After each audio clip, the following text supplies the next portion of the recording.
Hi everyone, Ganesh here. In this video, I'm going to show you how to replace the different bulbs of a tail lamp of a Volkswagen Polo.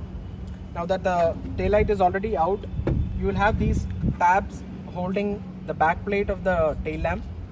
You'll see there are 4 such tabs here. There are 2 on this side and there are 2 on the other side. You just have to pull these tabs.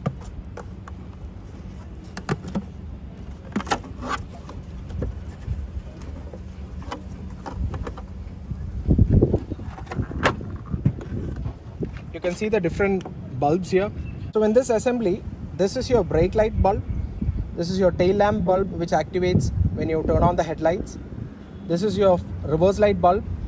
Okay, in your car, this is going to be the fog lamp.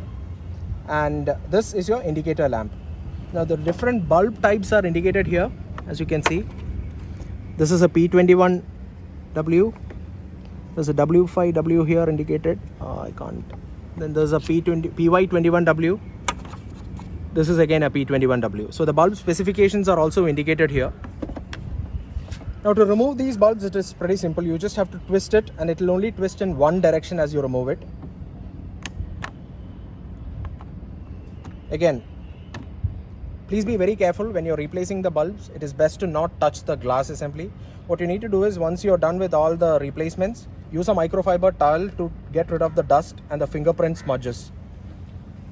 This is again a W5W bulb. This is also used in internal cabin lights and all. All you need to do is pull it out. There's no twist and turn. All these are twist and turn types. And it only twists in one direction.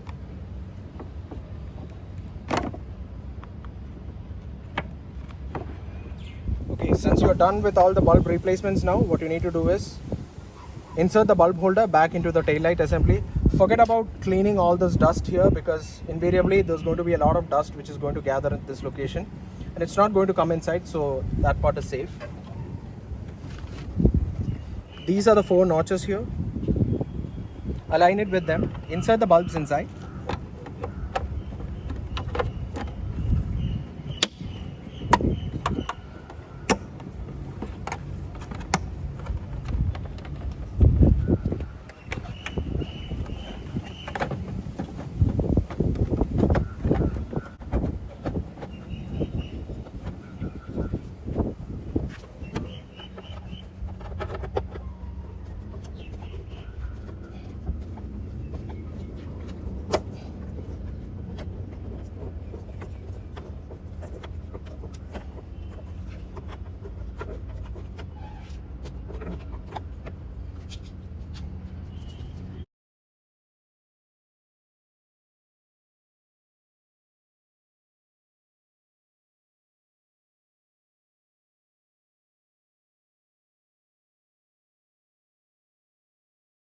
Thank you for watching, guys. If you like this video, please hit the thumbs up button and give me a subscribe.